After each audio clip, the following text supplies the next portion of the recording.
Hello বন্ধুরা, welcome back to my channel. চলে এসেছি আজকে আমি আবার আরেকটা নতুন ব্লগ নিয়ে, নতুন ঘোরার জায়গা, নতুন ব্লগ। তো আমরা আজকে যাচ্ছি হচ্ছে ইকো পার্কে। তো ইকো পার্কে না একটা নতুন জু করেছে, মানে যেটা নাম দিয়েছে হরিণালয়। তো আমরা যাইনি ওখানে আগে কখনো। ভিডিওস দেখতে দেখতে সব কিছু দেখতে দেখতে দেখলাম যে বেশ একটা ভালো জায়গা, যাওয়া যেতে পারে, সুন্দর হয়েছে জায়গাটা। তো আজকে তাই আমরা ওখানেই যাচ্ছি। তো যাই, চলো তোমাদেরকেও দেখাবো ওখানে কী কী আছে, কী বৃত্তান্ত, ওখানকার সব ডিটেলস তোমাদের সাথে শেয়ার করবো যাতে তোমরাও আসতে পারো। তো চলো, এখন আমরা বেরিয়ে পড়েছি। আমাদের গাড়িতে তেল নিয়ে, আগে তেল নিয়ে নিতে হবে, পেট্রোল পাম্প থেকে তেল নিয়ে আমরা যাব। চলো।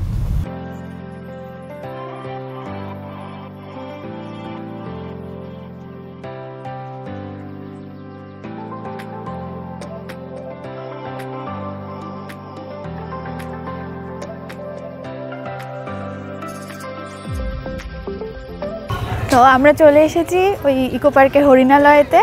তো এখানে কিন্তু ঢুকতে গেলে 50 টাকা করে টিকিট লাগবে, আর 4-5 বছরের নিচে বাচ্চাদের 20 টাকা করে টিকিট। তো চলো আমরা ভেতরে ঢুকি, তোমাদেরকেও দেখাই। তো এসে প্রথমেই আমরা যেটা দেখতে পাচ্ছি সেটা হচ্ছে ব্লু অ্যান্ড ইয়েলো ম্যাকাও। খুব সুন্দর পাখিটা, কালারফুল। দেখো, দেখতেই পাচ্ছ হলুদ আর নীলের একটা কম্বিনেশন রয়েছে। তো এরা কিন্তু 30 থেকে 35 বছর অবধি বাঁচতে পারে। আর এরা যেরকম পাখিরা খায়, সিডস, ফ্রুটস, নাটস, গ্রেন এসব খেয়ে থাকে। আর এদেরকে না ট্রপিক্যাল ড্রাই ফরেস্ট, তারপরে সাভানাতে ট্রপিক্যাল মেস্ট ফরেস্ট এসব অঞ্চলে কিন্তু এদের দেখতে পাওয়া যায়। তো খুব সুন্দর লাগলো পাখিটা দেখে।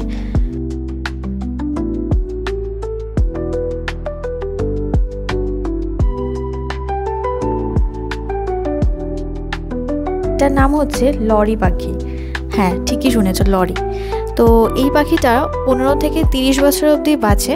তো এরা ফুলের মধু, রেণু, ফল, বেরি, কুড়ি, ফুল এইসব খেয়ে বেঁচে থাকে। আর এদেরকে কোথায় পাওয়া যায় বলো তো? ম্যানগ্রোভ অরণ্যে, তারপরে ইউক্যালিপটাস অরণ্যে, নদী তীরবর্তী বনভূমিতে, শহরাঞ্চলের বাগান, পার্ক, বিভিন্ন জায়গায় এদেরকে চোখে দেখতে পাওয়া যায়। এটা দেখছি সেটার নাম হচ্ছে স্কারলেট ম্যাকাও। এটাও ম্যাকাওয়েরই একটা প্রজাতি। তো এরা 40 থেকে 50 বছর অবধি বেঁচে থাকতে পারে। এবার আমরা যেটা দেখতে পাচ্ছি সেই পাখিটা কিন্তু কাকাতুয়ার মতোই অনেকটা দেখতে লাগছে, তাই না? তো এই পাখিটার নাম হচ্ছে সালফার ক্রেস্টেড ককাটু। তো এরা কিন্তু 40 থেকে 100 বছর অবধি বাঁচতে পারে। যেটা দেখতে পাচ্ছি সেটা কি বলতো? কালো কাকাতুয়া। আমি কিন্তু আগে কোনোদিনও দেখিনি, এই প্রথমেই দেখছি। এরা 25 থেকে 50 বছর অবধি বাঁচে।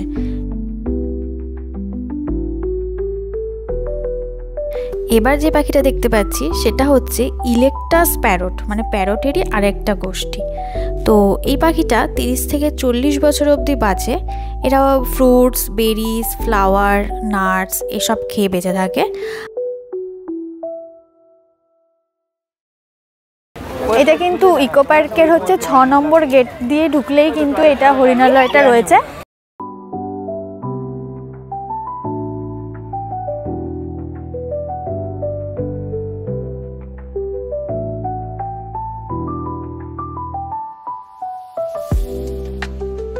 এবার আমরা দেখা পেলাম রেড টেল মাঙ্কির। তো এরা 28 বছর অবধি বাঁচতে পারে। আর এরা ফল তো খায়, তার পাশাপাশি ফ্লাওয়ার, ইনসেক্টস, গাছের পাতা এসব খেয়েছে। আমরা দেখলাম গোল্ডেন হেডেড লায়ন ট্যামারিন। এরা 21 থেকে 22 বছর অবধি বেঁচে থাকে। এরা ফুলের মধু, পোকামাকড়, লার্ভা, গাছপালা, ফল, মাকড়সা, ব্যাঙ, পাখির ডিম সব কিছু খায়। আর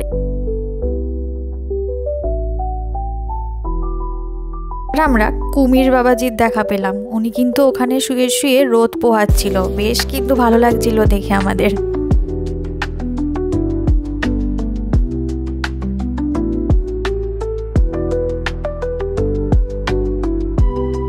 এবার আমরা দেখলাম হিপোপটেমাস, মানে জলহস্তি।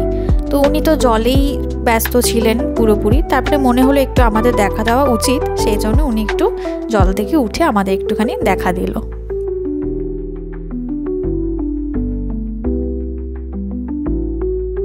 আমরা দেখতে পেলাম ওয়েস্টার্ন হুল গিবন বা উল্লুক। এরা কিন্তু 35 থেকে 40 বছর অবধি বাঁচতে পারে। আর এরা পাতা, ফল, ফুল, কুড়ি ইত্যাদি খেয়ে থাকে। পেলাম ক্যাপুচিন বাদরের। তো এরা 13 থেকে 25 বছর অবধি বেঁচে থাকতে পারে।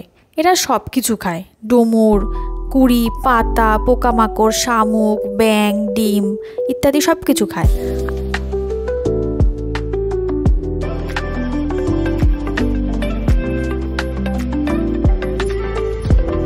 কমন ম্যারমোসেট, এরা 10 থেকে 16 বছর অবধি বেঁচে থাকতে পারে।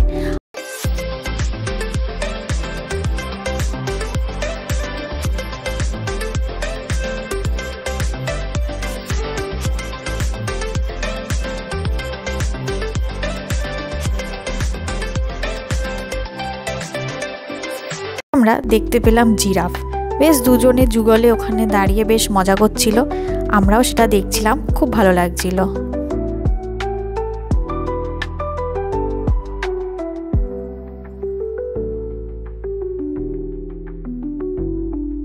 পেলাম হরিণেরই আরেকটা প্রজাতি, সেটার নাম হচ্ছে বার্কিং ডিয়ার বা কাকর হরিণ। এরা কিন্তু 15 থেকে 20 বছর অবধি বেঁচে থাকতে পারে। আমরা তো দেখতে পেলাম হরিণের দেখা, যার থেকে এই জুটার নাম হয়েছে হরিণালয়ে। খুব সুন্দর, সবাই মিলে ওখানে ঘুরে ঘুরে বেড়াচ্ছিল।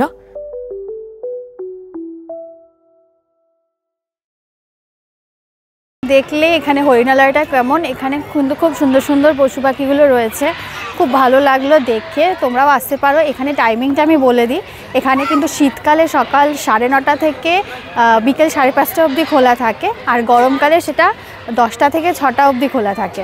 তো যদি আসতে হয় তো এর মধ্যেই চলে আসবে। খুব সুন্দর করে সাজানো, খুব সুন্দর, মানে চিড়িয়াখানা তো ঘুরবেই, দেখবেই, তার সাথে সাথে ছবি তুলতে যারা পছন্দ করে তাদের জন্য তো খুবই সুন্দর জায়গা। খুব ভালো লাগলো, আমার তো ভীষণ ভালো লেগেছে। তোমরাও প্লিজ এসো এখানে। জু থেকে তো ঘুরে বেরিয়ে গেলাম, তো খুব তাড়াতাড়ি দেখা হয়ে গেছে, 5:30টার আগেই বেরিয়ে গেছি। তো পুরোটা ঘুরতে বেশি সময় লাগবে না, এবার যদি ওখানে থাকো, টাইম স্পেন্ড করো তাহলে ঠিক আছে।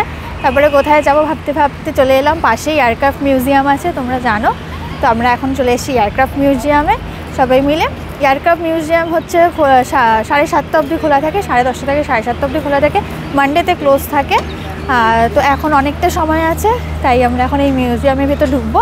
আর এখানে ঢুকতে গেলে কিন্তু 30 টাকা টিকিট, সব মানে 3 বছরের ওপরে বাচ্চা হয়ে গেলেই কিন্তু 30 টাকা করে টিকিট লাগবে।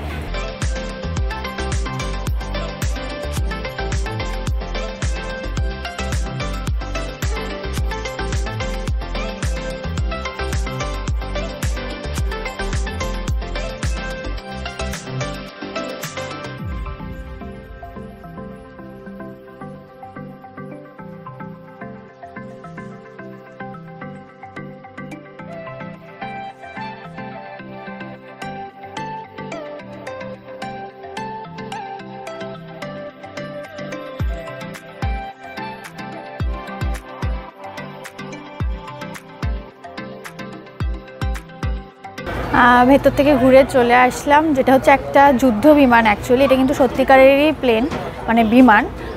তো এটাই এখন মিউজিয়াম করে এখানে রাখা হয়েছে। তো ভেতরে কিন্তু ফটো ভিডিও অ্যালাউড নয়, সেজন্য আমি কিছু দেখাতে পারলাম না, বাট খুব সুন্দর, অনেক কিছু রয়েছে দেখার মতো, ভালো লাগবে দেখলে বা জানতে পারলে। তো তোমরা এখানে আসতে পারো। আমরা এয়ারক্রাফট থেকে বেরিয়ে এসেছি, বেরিয়ে আমাদের এখন খিদে পেয়ে গেছে। তো এখন কোথায় যাব রেস্টুরেন্ট খুঁজতে খুঁজতে আমাদের এখানে নিউ টাউন প্লাজার মধ্যে একটা রেস্টুরেন্ট রয়েছে, সেটা হচ্ছে রুটস অফ ক্যালকাটা। সেটা দেখলাম খুব ভালো রিভিউ, আসিনি কখনো, কোথাও শুনতে পাইনি, গুগলসেই দেখলাম যে ভালো রিভিউ। তো চলে এসেছি এখানে আমরা এখন খেতে। তো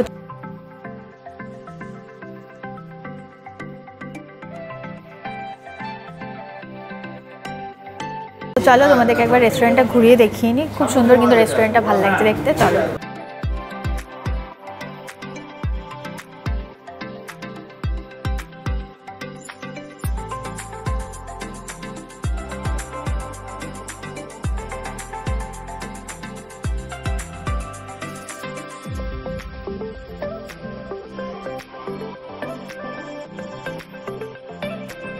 তো আমাদের খাবার চলে এসছে, এটা হচ্ছে ফার্স্ট খাবার, এটা হচ্ছে ভেটকি ফিশ ফ্রাই।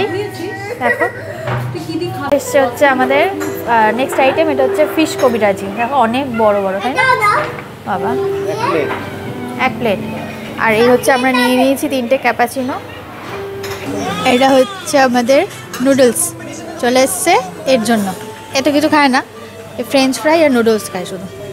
তো রুটস অফ ক্যালকাটা থেকে আমরা বেরিয়ে এলাম। তোমাদের বলে রাখি এখানে খাবার কিন্তু জাস্ট অসাম, দারুণ খাবার। মানে আমরা যেটা নিলাম ডায়মন্ড ফ্রাই, মানে ফিশ ফ্রাই তো অনেক জায়গার খেয়েছি, বাট এখানকার ফিশ ফ্রাইটা আমি জাস্ট 1 বাইট মুখে নিয়েছি, পুরো ছিটকে গেছি। মানে এত ভালো, মানে 5 আউট অফ 5 যদি রেটিং দিতে হয়, মানে আমি তো পুরো ফুল মার্কস রেটিং দিয়ে দেবো। তোমরা যদি চাও এখানে কিন্তু আসতে পারো, এসে একবার এখানে খাবার ট্রাই করতেই পারো, কারণ আমি পুরো মানে 100% গ্যারান্টি দিচ্ছি। না হলে তোমরা আমার চ্যানেলে কমেন্ট করে বলো যে আমি ভুল রিভিউ দিয়েছি বা খারাপ বলেছি।